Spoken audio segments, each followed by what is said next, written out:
Good morning, and a warm welcome to your show, Sunny Mornings in La Jolla. I'm your host, Melissa, and it's Tuesday, April 21st. You'll be interested to know, 273 years ago, today in 1753, the British Museum opened its doors in London, bringing together a vast public collection of artifacts and curiosities for learning and discovery. This founding marked a major cultural milestone by making scholarly collections openly accessible and inspiring a new era of public museums and education. So now you know. And now, it's time for the Surf Report. Tuesday in La Jolla. This morning it's looking clean with 2 feet on the sets. Winds are sideshore at 1 mile per hour, staying light until about 9 a.m. when they shift onshore at 2 miles per hour. Expect conditions to get choppy by noon as the wind picks up to 7 miles per hour. Best time to ride is at 7 a.m. with a 0-foot low tide when the south-southwest swell is 1.5 feet at 12 seconds and the offshore wind is 1 mile per hour. The nearshore buoy in Scripps in La Jolla reads 68 degrees for the water temperature. Conditions start off choppy with waves around 2 to 3 feet on Wednesday, but improve to clean by early morning. Thursday maintains the same size, offering clean conditions in the morning before becoming choppy in the afternoon. Friday sees a slight increase to 2 to 3 plus feet, though conditions remain choppy throughout the day, making Thursday the standout for cleaner surf. This morning, it's mostly cloudy, and it feels like 62 degrees with no wind. The sunset will take place at 7:25, and it will rise again tomorrow at 6:11. It looks like we're in for a partly sunny day, with a high near 65 and a light northwest breeze, around 8 miles per hour, with a chance of rain showers after 5 p.m. If you're inland, it will hit a high of 69. Tonight, expect cloudy skies with a low around 60 and a moderate west wind around 12 miles per hour, along with a chance of rain showers before 5 a.m. Looking ahead in the weather. Wednesday will be partly sunny with a high near 62 and northwest winds of 10 to 15 miles per hour, gusting as high as 20. Tonight stays mostly cloudy with a low around 57 before Thursday turns mostly sunny with highs near 65 and mild nights in the upper 50s into the weekend. Bonjour, food enthusiasts. This podcast is brought to you by Versailles Cafe and Pastries in Encinitas. Nestled on El Camino Real South, just north of Encinitas Boulevard, this cafe is a haven for culinary delights. Indulge in their amazing Eggs Benedict or their gluten-free crepes. You can grab a panini for lunch or just breeze on through to get your morning coffee.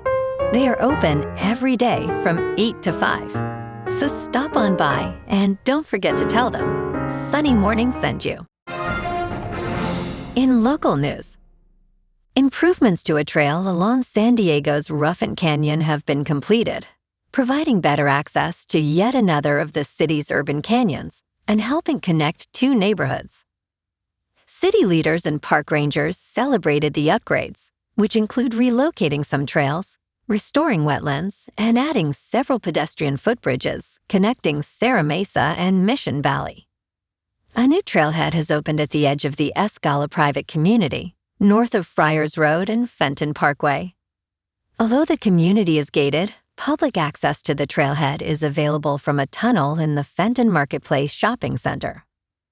Development impact fees and a grant from the California Natural Resources Agency funded the project.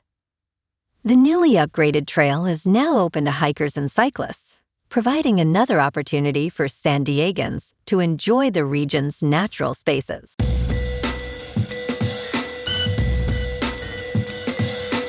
Now on to sports.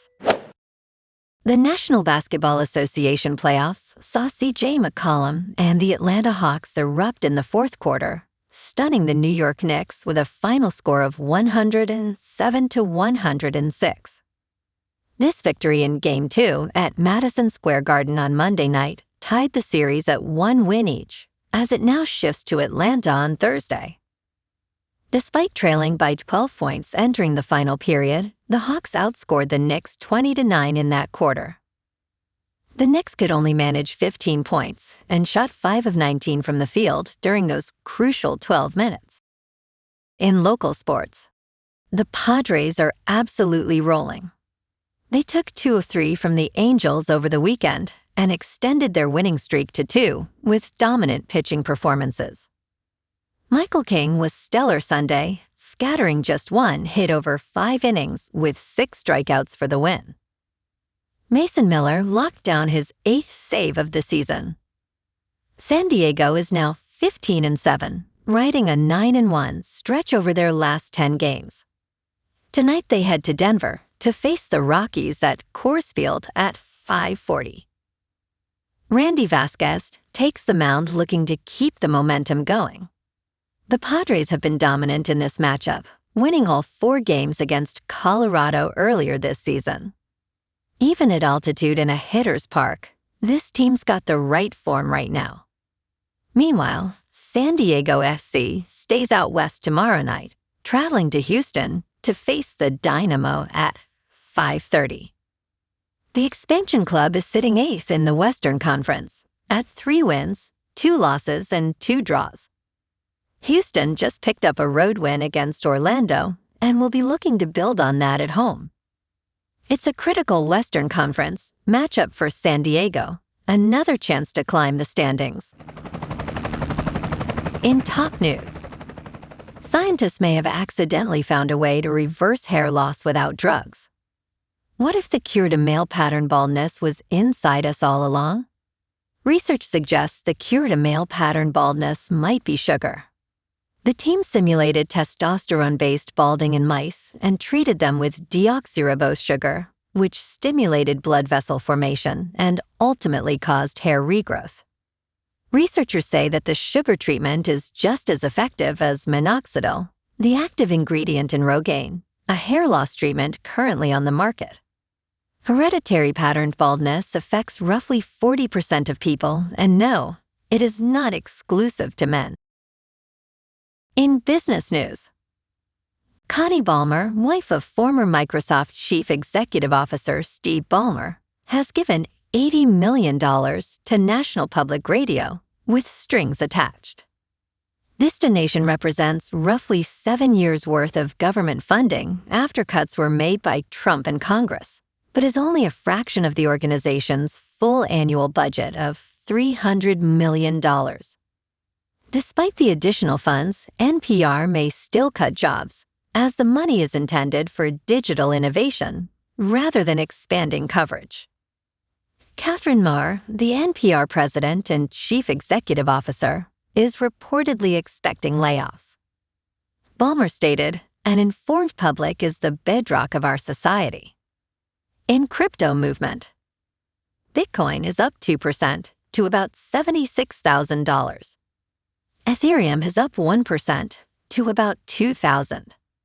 And XRP is up 1% to $1.43. Moving on to a more local vibe.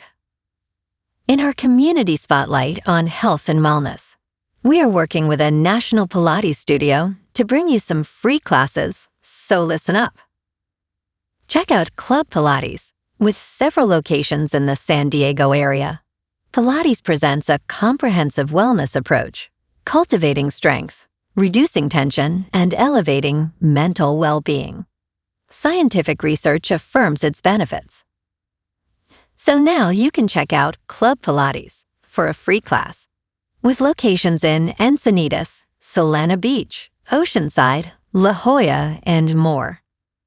Just be sure to tell them Sunny Morning sent you by. And now, back to the show. Let's talk science.